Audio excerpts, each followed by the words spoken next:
좋은 아침, 하나님의 은혜가 또 저와 여러분 가운데 충만하게 임하기를 소원합니다.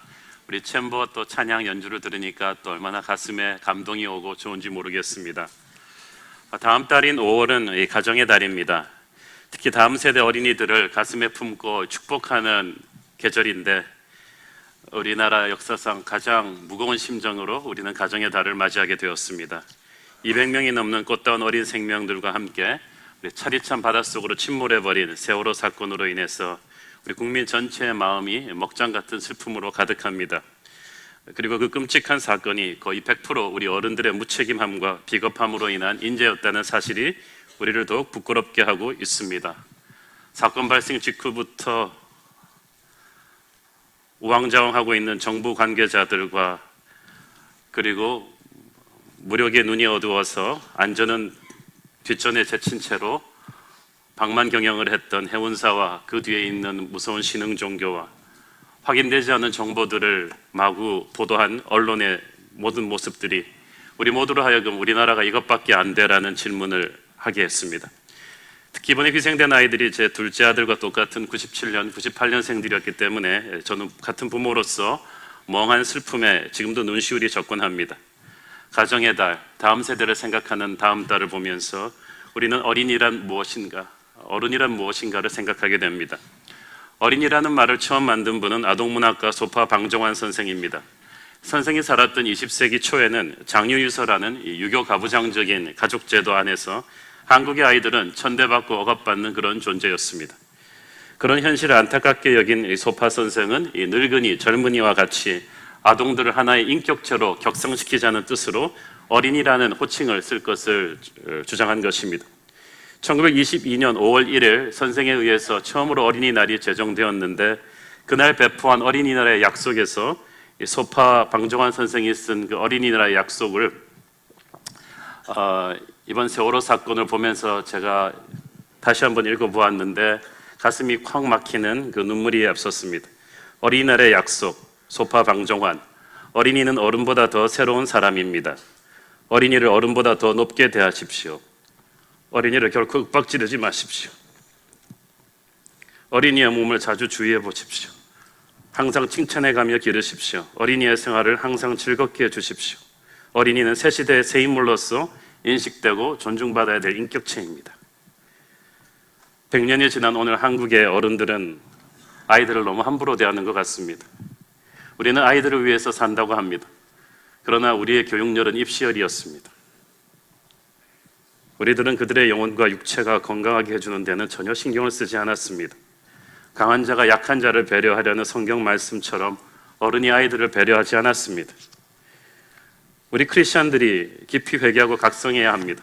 그렇지만 회개하고 기도도 해야 되지만 결코 침묵만 하고 있어서는 안 됩니다.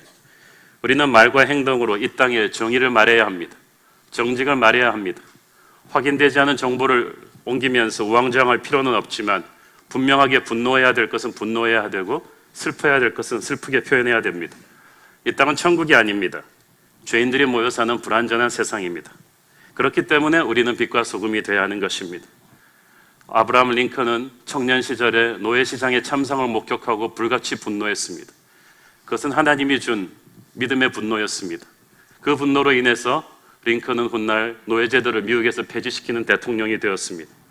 저는 우리 크리스천들이 한국에서 그런 분노를 하는 분들 되기를 바랍니다. 할로코스트 기념관에 그렇게 써 있습니다. We will forgive, but we will not forget.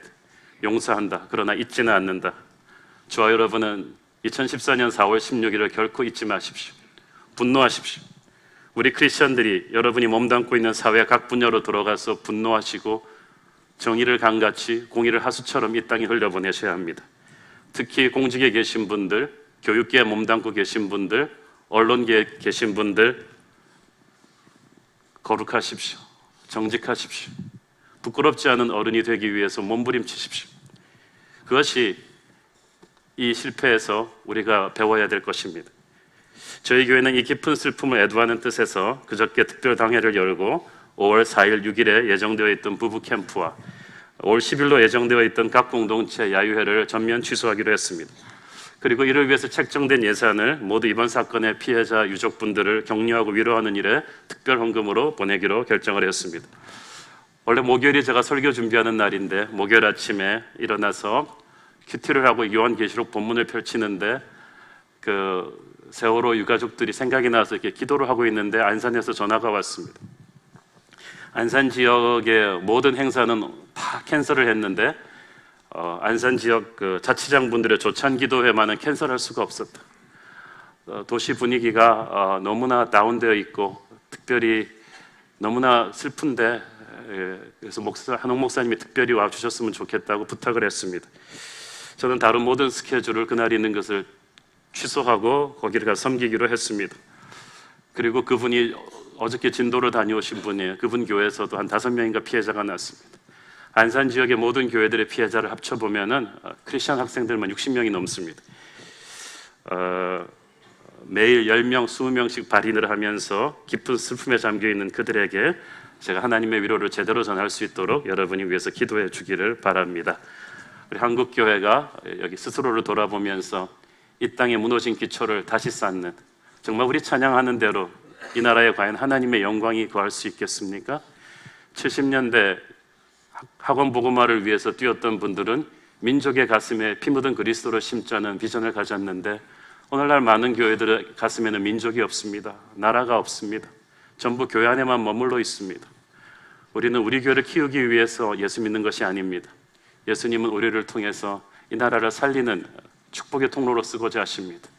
나라를 품고 민족을 품고 기도하는 여러분 되기를 바랍니다. 특별히 다음 세대에게 부끄럽지 않은 어른들이 되도록 저와 여러분이 그렇게 살 수 있기를 바랍니다. 함께 기도하시고 하나님의 말씀 보겠습니다. 사랑하는 아버지, 은혜를 감사합니다. 절망 같은 현실 가운데서 정말 이 죄 많은 이 세상이 우리의 있을 곳이 아님을 다시 한번 깨닫게 해주십니다. 하나님께서 오늘 말씀을 통해서 영원한 하늘을 갈망하는 마음을 우리에게 주시고 이 땅에 남겨놓으신 세월 동안에 하늘의 사람으로서 정의를 흘려보내며 정직을 흘려보내며 하나님의 빛과 소금이 되도록 우리를 깨워주시옵소서. 예수님의 이름으로 기도했습니다. 아멘. 계시록 15장에는 그동안 계속되었던 7 재앙 시리즈의 이제 마지막에 해당되는 마지막 7 대접 재앙이 다뤄지게 됩니다. 7 인의 재앙이 있었고 7 나팔의 재앙이 있었죠. 이제 오늘부터는 이제 7 대접의 재앙인데 7 대접 재앙이 3중 재앙 중에서 마지막 재앙 시리즈입니다. 그래서 굉장히 철저하고 전면적입니다. 1절 같이 읽어보겠습니다. 시작. 또 하늘에 크고 이상한 다른 이적을 보매 7 천사가 7 재앙을 가졌으니 곧 마지막 재앙이라. 하나님의 진노가 이것으로 마치리로다. 하나님의 이 세상을 향한 심판이 이것으로 끝이 난다는 것입니다. 이 7 대접 재앙이 끝나고 나면 이제 계시록의 마지막은 악한 세상을 상징하는 바벨론의 멸망과 새 예루살렘의 등장으로 끝이 날 것입니다. 이제 은혜의 시간은 끝이 났습니다. 인내의 시간은 끝이 날 것입니다. 하나님께서 지체 없이 이 죄 많은 세상을 멸망시키고 교회를 핍박하는 세력들을 심판시키며 역사를 종결하실 것입니다. 근데 요한이 이 7 대접 재앙을 가리켜서 크고 이상한 이적이라고 불렀습니다. 한국말로 하면 이게 좀 감이 잘 안 오는데 이 영어 성경에 보니까 Great and Marvelous Sign이라고 되어 있습니다. 이게 크고 두려운 재앙이라 하면 Great and Terrible Sign이라고 했을 텐데 Great and Marvelous라는 말은 Wonderful이랑 비슷한 좀 긍정적인 뜻입니다. 무서운 재앙이 온다고 하는데 굉장히 긍정적으로 하나님이 굉장히 크고 축복된 일을 행하실 것이라고 말합니다. 왜냐하면 하나님의 백성의 입장에서 볼 때 이 심판은 축복입니다. 죄악으로 가득 찬 어둠의 권세가 가득 찬 이 세상 권세를 주님이 심판하신다는 것은 하나님의 백성에게는 구원입니다. 축복입니다. 이게 끝나고 나면 대역전의 상황이 바뀌어져 있을 것입니다. 이 세상 권세와 하나님의 백성들의 운명이 180도 바뀌어서 핍박당하고 가난하던 하나님의 백성들이 영광스러운 천국의 승자들이 되고 강성하던 악한 세상 권세가 이제 심판받는 거예요. 그래서 심판의 칼 뒤에 있는 하나님의 사랑을 읽는 것이 계시록에서 아주 중요한 포인트입니다. 2절 읽겠습니다. 시작. 또 내가 보니 불이 섞인 유리바다 같은 것이 있고 짐승과 그의 우상과 그의 이름의 수를 이기고 벗어난 자들이 유리바닷가에 서서 하나님의 검은 고를 가지고, 이 불이 섞인 유리바다를 지났다고 그랬죠. 이 유리바다는 원래 하나님의 영광을 상징해요.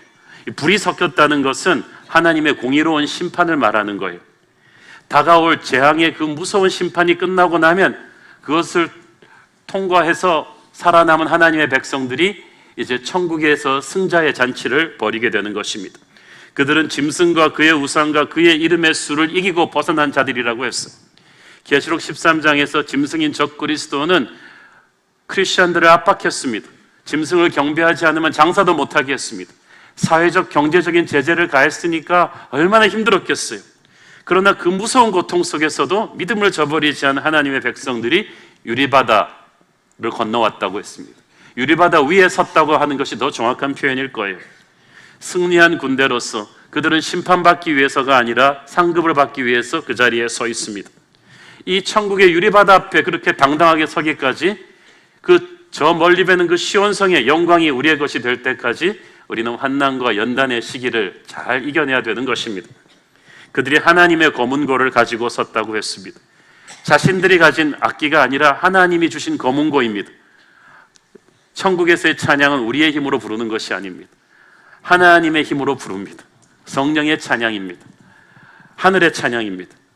이 유리바다를 지나서 저 천국 보좌 앞에서 어린 양의 승전가를 부르고 있는 성도들의 얼굴 모습을 카메라로 찍는다면 기쁨과 환희가 가득 차 있습니다. 그냥 부르는 게 아닙니다. 감동의 눈물이 주룩주룩 흘러내리고 있습니다. 자신들을 핍박하던 세상 권세가 얼마나 강성했던가를 알기 때문에, 자신들이 구원받을 자격이 없는 죄인들이었음을 알기 때문에 그들의 찬양에는 감격이 있어요. 그들의 찬양은 어떤 것이었습니까? 3절 같이 읽습니다. 시작. 하나님의 종 모세의 노래, 어린 양의 노래를 불러 이르되 주 하나님 곧 전능하신 이시여 하시는 일이 크고 놀라우시도다. 만국의 왕이시여 주의 길이 의롭고 참되시도다. 그들은 모세의 노래를 불렀고 어린 양의 노래를 불렀다고 했습니다.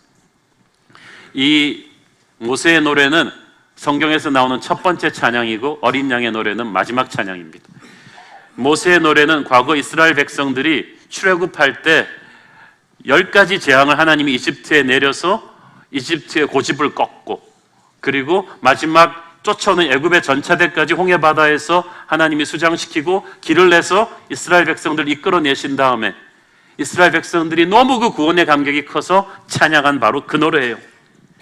홍해를 통과한 것은 죽음을 통과하는 구원의 모형입니다. 이스라엘 백성들을 이끌어낸 모세는 바로 예수 그리스도의 모형입니다. 이런 맥락에서 천국 백성들이 부른 두 번째 어린 양의 노래는 새로운 버전의 모세의 노래인 거예요. 과거 이스라엘 백성들이 자신을 죽이려고 한 이집트의 손길에서 자신들을 구원해 주신 하나님의 은혜를 찬양했듯이, 자신들을 죽이려고 하는 적그리스도 세상 권세의 손에서 구원해 주신 하나님의 은혜를 찬양하는 천국 백성들의 노래인 것입니다. 모세의 노래가 하나님의 백성들을 어떻게 죽음에서 구원해 내셨는가를 찬양하는 노래라면, 어린 양의 노래는 이제 그 구원한 백성들을 어떻게 영원한 생명으로 인도해 가시는가를 찬양한 노래인 것입니다. 이스라엘 백성들은 자신들을 추격해오는 애굽 군대와 싸우지 않았습니다. 싸울 힘도 없었고 그럴 필요도 없었어요. 그들은 그저 하나님께서 애굽의 전차대를 멸망시키는 것을 지켜볼 뿐이었습니다. 그것이 하나님의 백성과 세상 사람들의 차이입니다. 우리는 세상 사람들처럼 살아남기 위해서 정글의 짐승들처럼 서로 물고 물어뜯는 그런 수준으로 살아서는 안 됩니다. 우리는 다른 차원에 사는 사람이에요. 우리는 영혼을 소유한 사람들입니다. 그러므로 세상에 살지만 하늘의 사람들이기 때문에 세상과 똑같은 방식으로 치고받고 싸울 필요가 없어요. 다윗은 골리앗의 방법으로 골리앗을 무너뜨리지 않았습니다. 다윗은 다윗의 방법으로 골리앗을 무너뜨리는 거예요. 우리는 세상적인 방법으로 세상을 싸워 이기지 않습니다. 우리는 세상과는 다른, 세상보다 높은 영적인 사람들인 것입니다. 적 그리스도, 짐승을 추종하는 세력들은 힘을 가진 사람들이에요. 세상에서 잘 나가는 사람들, VIP, 유명인사들입니다. 영웅호걸들입니다. 그 이름만으로 세상을 호령할 수 있는 사람들입니다. 그들의 줄을 잡으면 아무 걱정 없을 것 같습니다. 그러나 최후의 심판이 떨어지면서 순식간에 판뒤집기가 일어납니다. 전혀 승리할 조건을 갖고 있지 못했던 하나님의 백성들이 승자로 등극하고 정말 의기양양하던 그 세상 권세가 순식간에 무너지게 되는 거예요. 7 대접의 이 재앙이, 이 심판이 그래서 우리에게는 재앙이 아니에요. 심판이 아니에요. 축복인 거예요. 그래서 계시록에서 나오는 계속해서 반복되는 메시지는 세상에 떨어지는 심판을 보고 하나님의 백성들이여 두려워하지 마라. 너희들을 살리기 위해서 이 심판이 오는 것이다. 영원한 승리를 위해서 이 심판이 오는 거예요. 죄악된 세상의 역사는 어떻게든 끝이 나야 돼요. 그래야 영원한 축복의 역사가 시작되는 거예요. 하나님의 백성인 저와 여러분을 위해서. 이 어린 양의 노래의 내용을 구체적으로 살펴보겠습니다. 4절 같이 읽겠습니다. 시작. 주여 누가 주의 이름을 두려워하지 아니하며 영화롭게 하지 아니하오리이까 오직 주만 거룩하시니이다. 주의 의로우신 일이 나타났음에 만국이 와서 주께 경배하리이다 하더라. 보세요. 그들은 전능하신 하나님, 그의 일이 크고 놀라우시도다. 하나님의 능력을 찬양합니다. 얼마나 크고 두려운 분인가를, 그 감격을 가슴속에 확 새겨 넣습니다. 이게 굉장히 중요합니다. 이스라엘 사람들이 애굽 왕만을 보았을 때는 주눅이 들었어요. 그러나 모세가 나타나서 한 일은 그들이 하나님을 보고 애굽을 보게 해준 거예요. 그러니까 애굽이 아무것도 아니에요. 태양을 보고 나서 아무리 밝은 LED 야광 조명 등을 봐도 뭐 별로 감동받지가 않아요. 그러나 태양을 보기 전까지는 그게 전부예요. 핍박받는 초대교회 성도들에게는 이 로마 황제가 태양 같은 존재였어요. 너무나 눌려 있었어요. 그래서 그들에게는 하나님의 전능하심을 필사적으로 붙잡는 것이 필요했습니다. 영광의 주님을 보는 것이 필요했습니다. 우리에게도 그게 필요합니다. 하나님을 보기 전에 세상을 너무 열심히 보고 있으면 세상은 그 화려함과 강성함으로 우리를 압도해버릴 것입니다. 우리를 무기력하게 만들 것입니다. 그래서 하나님께서는 항상 계시록에서 우리의 눈을 들어서 하늘을 보게 만드십니다. 하늘을 보게 만드십니다. 그래야 세상을 두려워하지 않게 되는 거야. 그 63 빌딩 몇십 층에서 그 고가 창문 닦는 분 얘기 제가 해드렸죠. 어떻게 그 높은 데서 고소공포증도 안 걸리고 닦느냐. 하늘을 보고 닦으면 된대요. 그런데 초보들은 올라와서 자꾸 밑에를 본대요. 그러면 막 거리감이 느껴져서 막 어지럼증이 난다는 거예요. 근데 하늘은 거리감이 없대요. 그냥 보면 하늘이래요. 그래서 하늘을 보면서 이렇게 닦는 게 베테랑들이래요. 우리가 바로 그런 사람들입니다. 믿음의 사람들은 세상을 보는 시간보다 하나님을 보는 시간을 많이 갖고 있는 사람들이에요. 그러니까 같은 현실에 부딪히는데 그 현실이 우리를 두렵게 하지 못해요. 하나님을 찬양합니다. 만국의 왕이시여. 그 만국의 왕 앞에는 절대 고유명사 너자가 붙어 있습니다. The Lord Almighty. 그 말은 만국의 절대자는 하나님뿐이십니다. 로마 황제가 절대자가 아니고 하나님이 절대자이십니다. 4절 계속해서 읽습니다. 시작. 주여 누가 주의 이름을 두려워하지 아니하며 영화롭게 하지 아니하오리이까 오직 주만 거룩하시니이다. 주의 의로우신 일이 나타났음에 만국이 와서 주께 경배하리이다. 보니까 보세요. 주의 의로우신 일은 앞으로 다가올 심판이에요. 그런데 가만 보세요. 심판이 있어야 만국이 드디어 하나님을 제대로 예배하게 된다는 거예요. 이 심판의 이슈와 경배의 이슈가 같이 딱 맞물려 있어요. 요한계시록을 고고하게 흐르고 있는 두 가지 주제를 본다면 하나는 심판이고 하나는 예배예요. 누구를 예배하는가에 따라서 심판의 대상이 되느냐 아니면 심판을 벗어나 영광의 자리에 앉느냐가 쫙 갈리게 되는 것입니다. 로마 황제는 황제의 차원을 넘어서 신으로 경배받기를 원했습니다. 모든 전제 독재 국가들의 통치자는 경배받기를 원해요. 김일성, 김정일, 김정은은 신으로 경배받기를 원해요. 히틀러는 경배받기를 원했어요. 일본의 천황은 예배받기를 원했어요. 로마 황제는 예배받기를 원했어요. 그의 능력과 권세는 눈에 보이는 대단한 것이었습니다. 그 손을 잡으면 세상의 성공을 누릴 수 있었지만 그 손을 놓으면 세상에서 핍박당할 거예요. 그럼에도 불구하고 그 예배를 거절하고 살아계신 하나님만을 예배하기로 선택하면 우리는 영원한 천국의 백성으로 승리를 누리게 될 것입니다. 이 3절 4절에 천국 예배 찬양의 가사를 쭉 살펴보니까요, 내용이 100% 하나님이에요. 하나님의 영광이에요. 그런데 여러분, 우리가 부르는 CCM 찬양의 가사를 한번 쭉 보세요. 내가 얼마나 많은가. 나의 마음을 위로하소서, 나의 길을 인도하소서, 나를 알아주소서. 완전히 자기 힐링 캠프로 하나님을 초대하는 거죠. 내 힐링을 위해서 하나님을 이용하는 거예요. 내 사업을 위해서, 내 자식 잘 키우기 위해서. 그러나 천국의 예배는 사람의 필요가 아니라 오로지 하나님의 영광에 집중해 있습니다. 그러니까 예수님께서도 먼저 그 나라와 그 의를 구하라, 그리하면 다른 모든 것을 너에게 더하시겠다고 하신 거예요. 사랑하는 여러분, 우리가 이 땅에서 살면서 믿음이 성숙해 한다는 건 무슨 말이에요?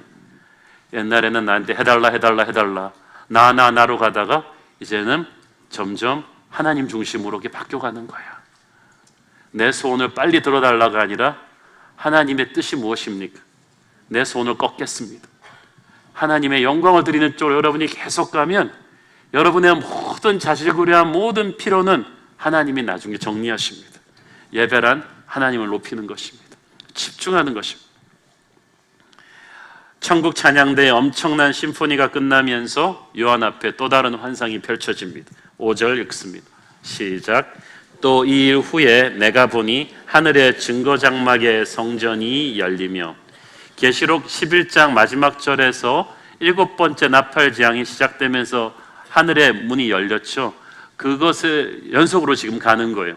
그 하늘의 문이 열렸을 때 중요한 게 보니까요, 하늘 문이 열리면서 이게 더블로 또 하늘의 성전이 열렸다고 했어요. 요한계시록에는요, 하늘이 열린다는 표현이 굉장히 자주 나옵니다.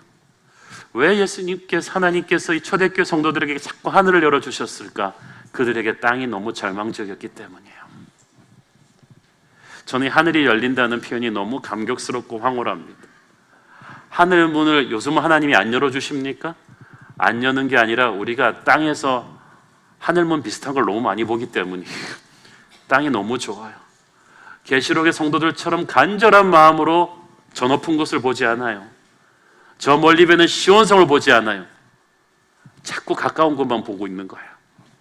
그러나 계시록을 보면서 저는 여러분이 하늘문을 갈망하는 신앙으로 돌아가기를 바랍니다. 하늘이 열린다는 것은, 그때도 제가 설교한 적이 있는 것 같습니다만, 다른 세계가 열리는 거예요. 하늘이 열릴 때는 우리가 예측할 수 있는 일이 일어나는 게 아니에요.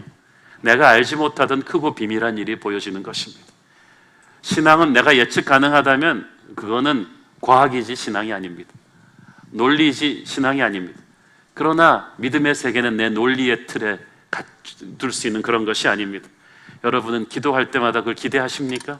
하늘의 문이 열리고 내가 전혀 생각하지 못했던 어젠다가 펼쳐질 것을 기대하십니까? 아니면 판에 박은 듯이 똑같은 일을 기대하십니까? 기도는 기대하는 거예요. 하늘의 문이 열릴 걸 기대하는 거예요. 그래서 지적이고 상식적이고 내 경험에 갇혀있던 내가 깨지고 내가 알지 못하던 평안과 담대함과 새로운 지혜가 쏟아질 것을 기대하는 것입니다. 그것이 하늘의 문을 여는 예배를 드리는 하나님의 사람들이에요. 오늘 여러분의 예배 가운데 하늘 문이 열리기를 바랍니다. 우리가 너무 지적이고 상식적이라서요, 기적을 구하지도 않고 믿지도 않아요. 그러나 진짜 신앙은 하늘 문이 열리는 체험을 하는 거예요. 하늘 문이 열리면 도저히 대책 없이 파탄 나 있던 가정도 회복이 돼요. 하늘 문이 열리면 내가 도저히 감당 안 되던 나의 자녀가 집으로 돌아옵니다. 하늘 문이 열리면 도대체 끊을 수 없던 술 중독, 담배 중독, 음란물 중독도 스르르 끊기는 어떤 능력이 생겨요. 하늘 문이 열리면 내 가슴 속에 있던 분노가 사그라들고 하늘의 평화가 치워지는 걸 느낍니다. 하늘 문이 열리면 꽉 막힌 내 현실에 생각지도 못했던 브레이크드루가 터질 거야. 내가 믿고 의지했던 사람은 다 떠났는데 전혀 뜻밖의 사람이 와서 나를 도와줘요. 하늘 문이 열리면 병든 자가 회복되고 어둠이 떠나는 역사가 일어납니다. 그렇게 노력해도 안 되던 곳에서 목회가 부흥 일어나기 시작하고, 주님 우리에게 하늘 문이 열리는 체험을 하게 하여 주옵소서. 하늘 문이 열리면 우리가 한계 상황을 넘어서요, 3차원 신앙이 4차원 신앙으로 점프해요. 여러분이 하늘 문이 열리는 체험을 하고 나면 기도가 달라질 거예요. 예배가 달라질 거예요. 뜨거운 하나님의 사랑이 몰려오는 걸 느끼면서 전율하게 될 것입니다. 어떤 알 수 없는 어떤 크고 강하신 분의 임재가 여러분을 안고 있는 걸 느끼게 될 거예요. 현실에서 뭐 해결된 건 당장 없어요. 그렇지만 불안하지 않아요. 두렵지 않아요. 하늘문이 열리면서 요한이 하늘의 성전을 봤다고 했어요. 요한 당시에 예루살렘 성전은 파괴된 지 25년이 지났는데, 그런데 그 성전은 모형에 불과했고 진짜가 하늘나라에 있는 거예요. 그 모습이 예루살렘 성전이랑 이미지가 조금 비슷했나 봐요. 그러니까 요한이 성전이라고 알아봤죠. 이미지는 비슷했는데 예루살렘의 성전과는 게임이 안 되는 엄청나게 아름답고 영광스러운 곳이었습니다. 저는 하늘나라 성전이 얼마나 아름다울지 저는 상상을 해봅니다. 이 땅의 성전은 닫힌 성전이었어요. 지성소의 문도 닫혀 있고 1년에 한 번만 대제사장이 들어가요. 이 땅의 성전이 닫혀 있는 것은 우리가 죄로 가득 찼기 때문이에요. 그런데 하늘의 성전에는 주님이 친히 우리의 대제사장이 되셔서 가득히 임재하시기 때문에 하늘의 성전은 지성소가 활짝 열려 있어요. Everything is open. 다 열려 있어요. 그 누구도 하늘의 영광을 가리지 못합니다. 이 영광이 오픈돼서 가득 차니까 하늘의 성전은 우리가 상상하는 것 이상인 거예요. 그 하늘의 성전에 보니까 증거 장막의 성전이라고 그랬죠. 그 성막 가운데 하나님의 법궤가 있었기 때문에 그것을 하나님의 증거가 있는 장막이라고 불렀어요. 이 법궤, 하나님의 증거, 이것은 말씀을 가리킵니다. 예배의 핵심은 하나님의 말씀이에요. 말씀에 임재하기 때문에 말씀이 있을 때 거기에 주님 자신이 임재하십니다. 말씀을 주실 때 주님은 우리에게 자기 자신을 주시는 거예요. 하나님의 성전은 건물이 아니에요. 유럽에도 건물은 잘 지어놓은 교회 많아요. 그렇지만 들어가면 차가운 분위기가 느껴져요. 하나님의 말씀이 그 가운데 살아 역사하지 않기 때문이에요. 하나님의 말씀이 성도들 사이에 뚫고 들어가서 감동의 예배를 만들어내지 않기 때문이에요. 그러나 하나님의 말씀이 가득 찬 하나님의 성전에는 은혜가 충만합니다. 이 말씀을 붙들고 가면 우리는 어떤 어려운 상황도 능히 돌파할 수 있어요. 자, 승리한 하나님의 자녀들에게는 기쁨과 감격으로 가득 찬 하나님의 성전이지만 하나님을 끝까지 거부한 세상에게는 심판의 성전이 됩니다. 교회는 엄청난 것이에요. 교회의 양면성은 하나님을 향한 축복의 공동체이지만, 은혜를 체험하는 예배 공동체이지만 세상을 향해서는 칼이 됩니다. 군대가 됩니다. 어두운 세상을 향해서 정의로 심판하는 그런 기능이 또 교회에 있어요. 6절 읽겠습니다. 시작.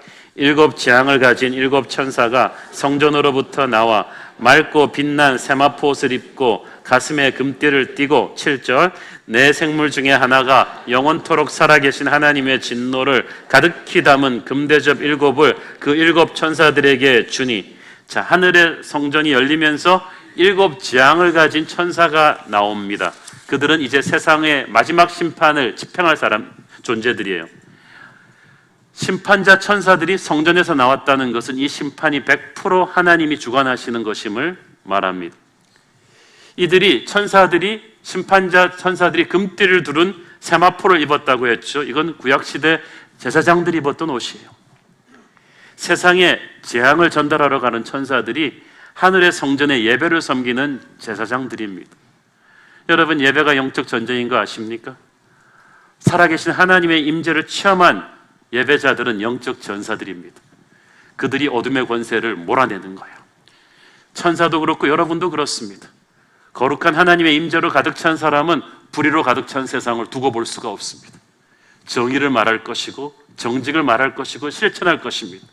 그리고 마지막 때에 천군 천사와 함께, 주님과 함께 세상을 판단할 것입니다. 계속해서 7절 읽습니다. 시작. 내 생물 중에 하나가 영원토록 살아계신 하나님의 진노를 가득히 담은 금대접 7을 그 7 천사들에게 주니. 이 금대접, 하나님의 진노를 담은 대접은요, 깊은 볼이 아니라 아주 얕은 접시입니다. 내용물을 빨리 쏟아버리지 않으면 안 되는 접시예요. 거기에 하나님의 진노가 담겼다고 했어요. 그런데 계시록 5장에는 거기에 핍박당하고 순교당한 성도들의 기도가 담겨 있었다고 했어요. 하나님의 진노는 핍박당한 성도들의 기도 응답이에요. 언제까지 이 악인들을 참으시겠나이까? 언제까지 하나님을 모욕하는 이 어둠의 권세를 심판하지 아니하시겠나이까? 라는 수많은 성도들의 기도가 담겨서 하나님의 진노로 응답된 거야. 그러니까 심판을 두려워하지 마세요. 여러분이 기도해놓고 왜 두려워하세요? 그게 기도 응답인 거예요. 8절 읽습니다. 시작. 하나님의 영광과 능력으로 말미암아 성전에 연기가 가득 차매 7 천사의 7 재앙이 마치기까지는 성전에 능히 들어갈 자가 없더라. 성전의 연기는 하나님의 임재와 영광을 상징합니다. 동시에 하나님의 심판과 재앙의 신호탄이기도 합니다. 7 재앙이 마치기까지는 누구도 성전에 들어갈 자가 없었다는 것은 일단 심판이 시작되고 나서 누구도 하나님을 말릴 수가 없다는 거예요. 7 재앙까지 다가 한 3번째 재앙 중간에 누가 말릴 수가 없다. 하나님 그만하세요. 그럴 수가 없다는 거예요. 끝까지 간다. 하나님은 오래 참으시는 분이지만 언제까지 참으시는 분은 아닙니다. 마지막 심판의 때는 100% 하나님의 진노의 시간입니다. 주님과의 교제의 시간, 중보의 시간, 용서의 시간, 은혜의 시간은 다 지나갔습니다. 복음 전파의 시간, 구원의 시간, 선교의 시간도 다 지나갔어요.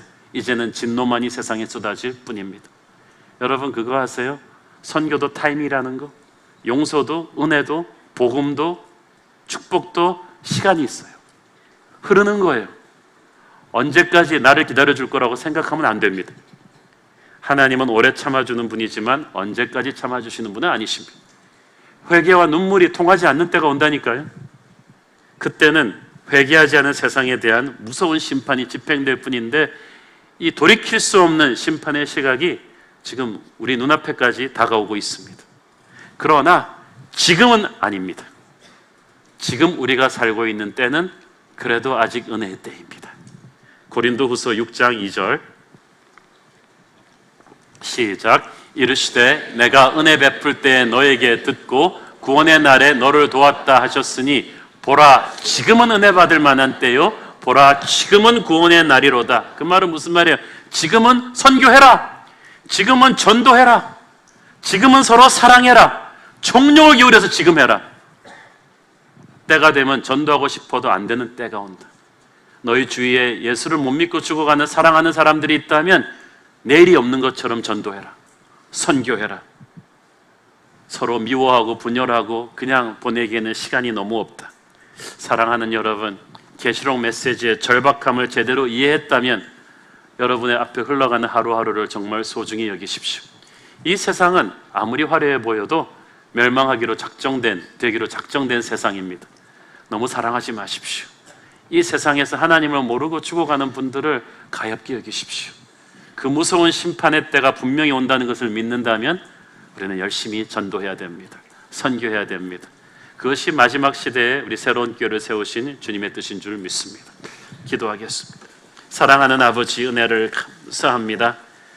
이 세상이 이제 마지막으로 치닫고 있는데 우리가 너무 긴장을 늦추고 하루하루를 산 것이 아닙니까?